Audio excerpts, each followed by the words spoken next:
Welcome to RhomanysRealm. I'm Romany, and today I have some Nuuna notebooks to show you.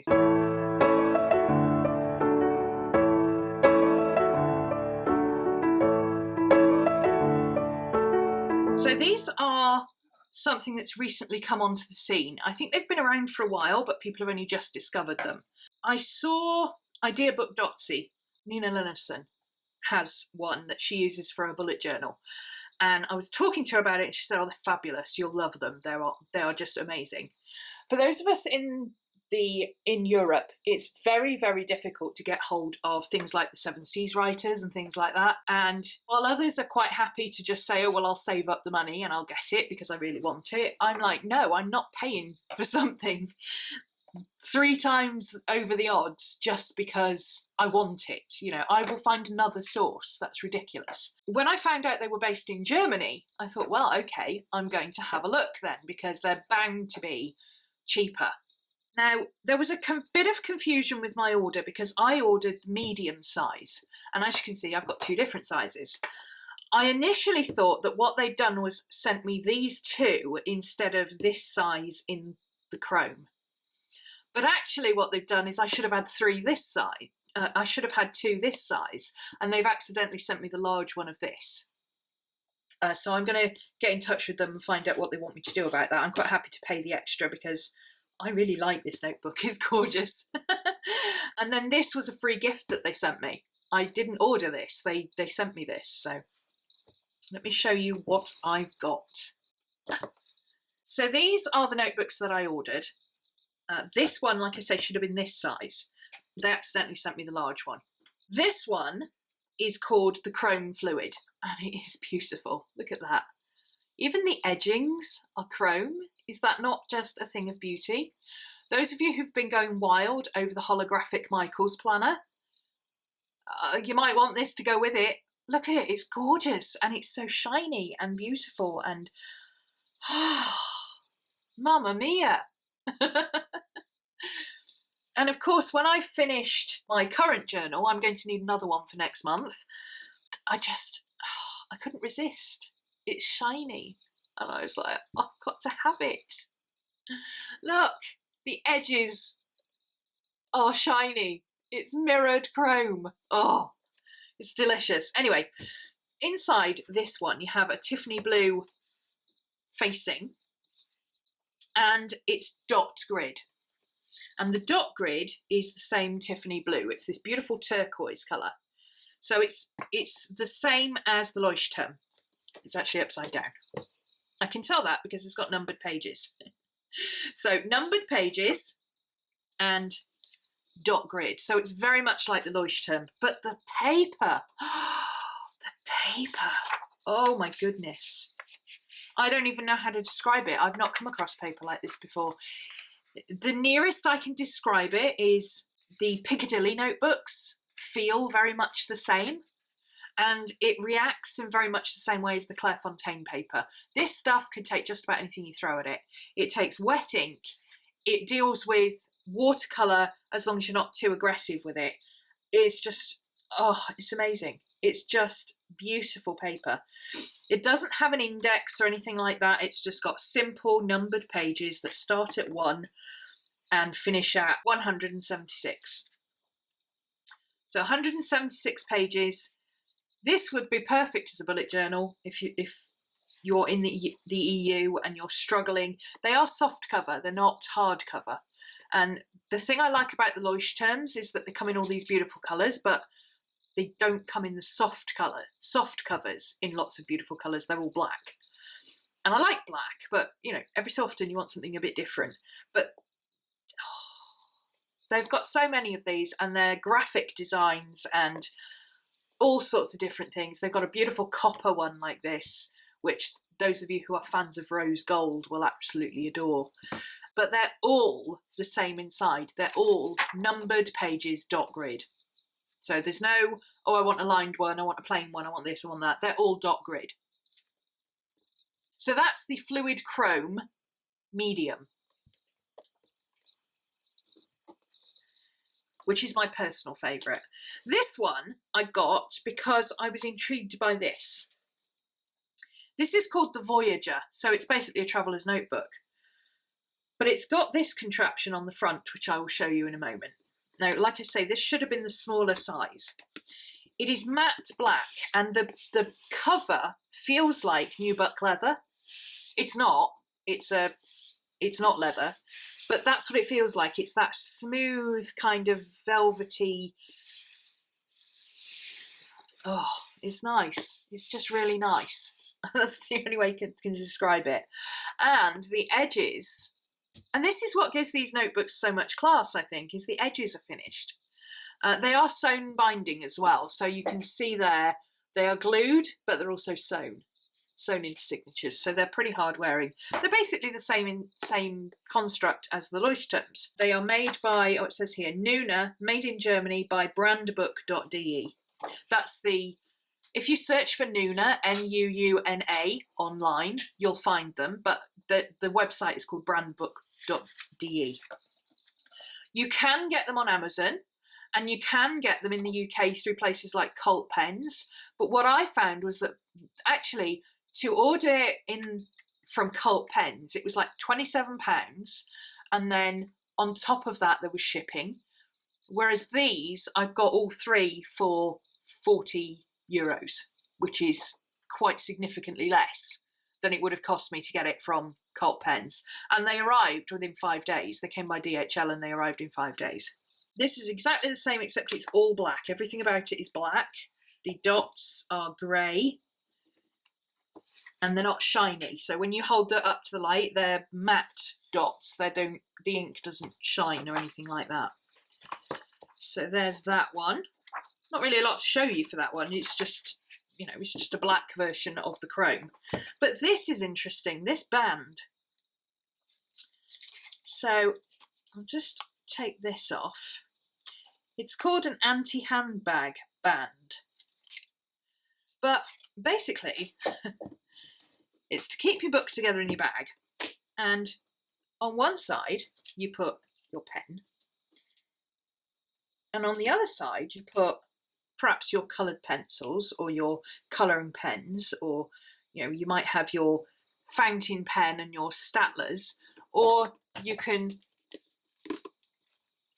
which is what they suggest, whoops, it's new, so it's quite stiff, you can put your phone in it and carry your phone absolutely securely. Look how tight that is. Absolutely securely against your notebook. Now that's really handy if you are, perhaps if you're in a job where you are getting in and out of a car all the time, or you're walking around a large area all the time, and you need to have your pen and your phone and your book with you all the time. That's a pretty handy way to be. And the great thing is you can take this off and you've still got your phone there. So, you know, even if you're standing up working in your journal, you could pop that on your wrist and you can work in your book and you've still got your phone there, but your hand's free. So that's got a lot of potential. I found that very intriguing. And of course, if you could find the right material to make this section from, you could actually make your own. So that's something I'll be experimenting with to see what I think. I don't know how much I would enjoy having it. I'm going to take my phone out of there because it's a bit too big because of the case. I don't know how much I would enjoy having to keep taking this on and off all the time. I'm very used to the ones that come off and stay attached. But I don't see any reason why you couldn't put a brad through the back of there, or even stitch it onto the back of the notebook if you really wanted to. Although I like the fact that you could take it off and use it on another notebook if you wanted to as well. So yeah, I thought that was fairly interesting. So of course you could have a writing pen and some colouring pens or some highlighters or whatever you want to put in there. I thought that was quite cool. So I'm going to put that back because I'm nerdy and I don't want to use this yet because I'm still working on my other one book for this month. But these will all get used now. And then they also sent me this. Now this is a week to view diary, and it is basically the same as the Moleskine week on one page plus notes. So I don't love the cover on this. It feels like craft paper. So it's got that slightly rough texture that sets my teeth on edge. But I think I would probably cover this, or I might sand it down to make it a bit smoother or something like that. It's just a little bit too textured for my liking. Band is a contrast colour. It's called Jeans. And these are only available in either this blue or a violet band. So that's it. They don't come in any other type of cover or anything like that. Inside it's mostly dot grid, we'll get to that in a second, and it's got some interesting sections to it. I'll bring you in just a little bit closer so you can see what I'm doing, because the type is very, again, like the other one that I've got, it's all very grey. There's no harshness, there's no harsh lines or anything like that. It's up to you to put your own in. So we've got the title page, Happy New Year 2017, I belong to. And again, this is all dot grid. Until I tell you otherwise, it's all dot grid. New Year's resolutions I definitely won't be keeping. We've got a 2017 calendar. This is plain. There is no dots on this page. There's no grids on this page. Again, it is just the date, the month, the weeks, the week numbers, etc. That's it. Nice and plain and clean. Just how I like my yearly calendars. Then you've got the calendex. So that's quite interesting, having both the calendar and the calendex. So you could use this as one that you refer to get your dates, and then you could use this one as your planning section. And this is just January, February, March, April, May, June. So it's a split calendex where you have a column for each month rather than just, you know, at the bottom of February starts with March. It doesn't. This is dot grid again. These columns are dot grid. Again, you've got the week numbers and so on. There's the rest of the year. Then you've got your national holidays, and this is broken down by country, which is unusual. This is something that tends to happen in European books, and it is literally most of the European nations, but it's also got Australia and the USA, but it's also got things like Poland. So that's a really nice reference if you're in Europe. It's got all the major countries' holidays. Then you have a project planner. This is January to June. So January to June, and 0 to 31 days, not weeks. Same again for July to December, 0 to 31, because obviously there's a maximum of 31 days in a month. So February the 25th would be here. And again, dot grid. So nice and easy. And each of these columns, you see where there's a little mark separating the days? That line of dots is very, very slightly darker. So it's nice and easy to follow it down, you know, 12th of May. Okay, well, May 12th is this column here. It's nice and easy to find what you're doing. It's actually easier to find on this than on grids because it's easier to ignore the dots that you don't need. So there's 2 pages of that.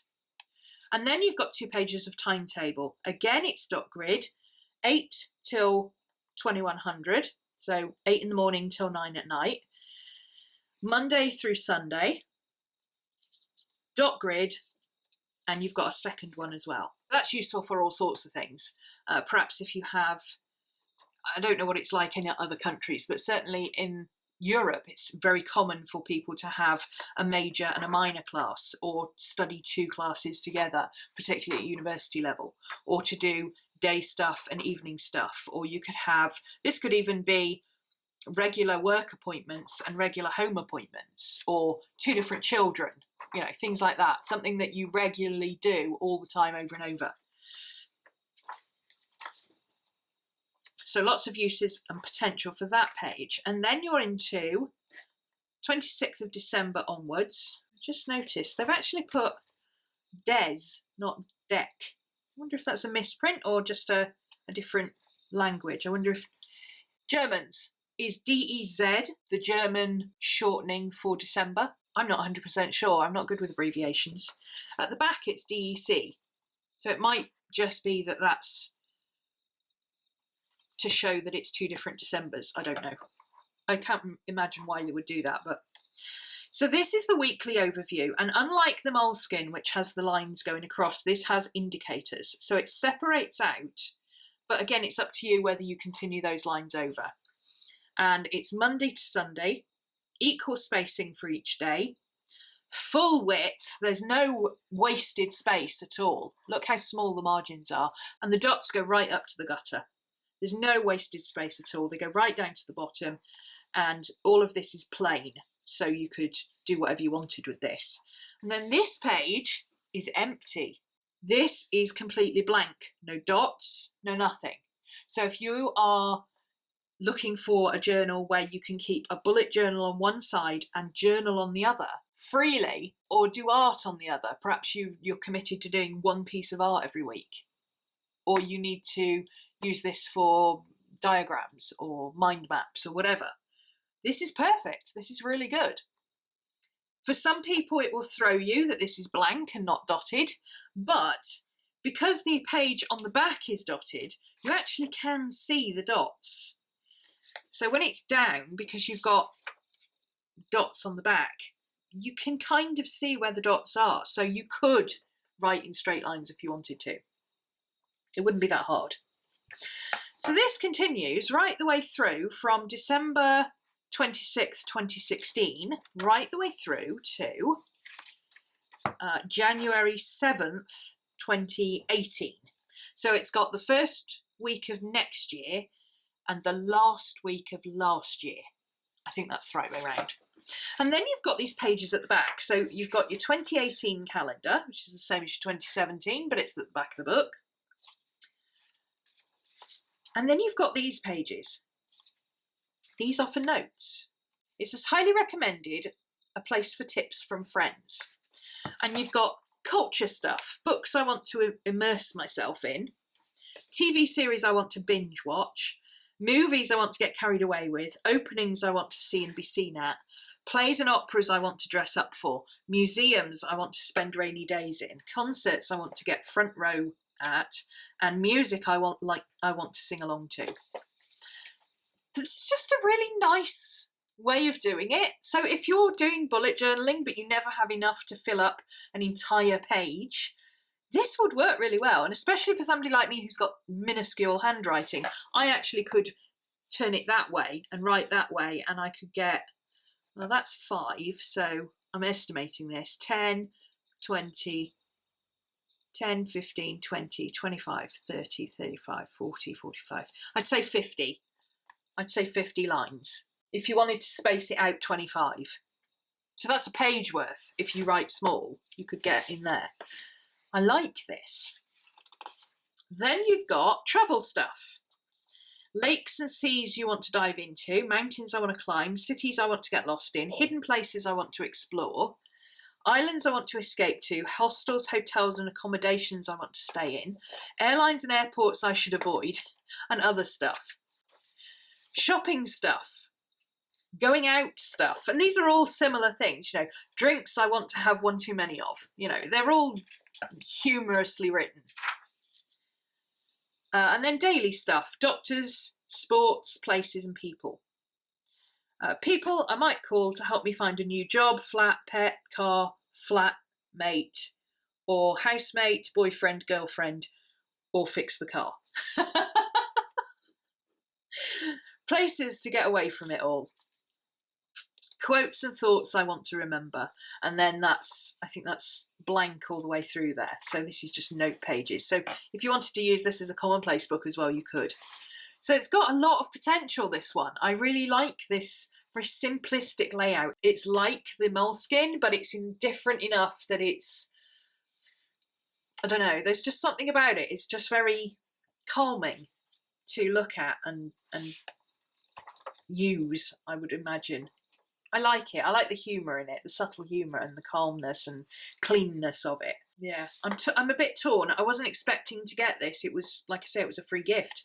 They included it in my order, which is very generous of them.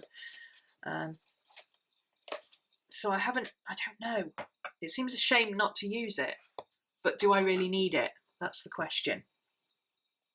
So I'm going to have a think about that one, but I can definitely tell you that these will be used over the next few months. Obviously this one will probably last 2 months. This one may last 2 months. The one I have at the moment, I've got 128 pages in, and I'm pretty sure that's going to last me just about to the end of January. This one is 176 pages, so technically it should last me a bit longer. Technically. But it depends what I journal about in February. Am I going to be journaling a lot? Am I going to be writing a lot? Am I going to be drawing a lot? Who knows? You know, I do different things on a monthly basis. And then, of course, this one is both bigger structurally, and it's got twice as many pages, like 250 odd pages. It says on the thing. I kept the sticker somewhere. Yeah, I put the sticker off the cover into here. 256 pages. 120 gram premium paper. Eco-friendly, lay flat binding. Premier paper with a cool cover. Yep, lays flat. Well, you'd have to train it, obviously. You'd have to just give it a squish, but it opens flat. So that one might last me 2 months, maybe even 3. I am so blown away by the quality of these books. I think it's worth giving them a try. They are extremely reasonable in price. They're extremely reasonable in postage costs, certainly if you're in the EU. So just order them direct from Germany. It's so much faster, it's so much quicker, and it's so much cheaper. And they are so helpful. Their customer service is fantastic.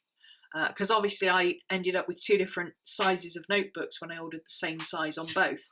So I was a bit confused, and then I had an extra notebook and I didn't want to know what that was for. And they got back to me really quickly. They were so helpful, so polite, absolutely first-rate customer service. Can't fault it in any way. So that's the Nuuna notebooks. If you're interested or have been interested in trying those out, I hope that's given you an idea of what they're like.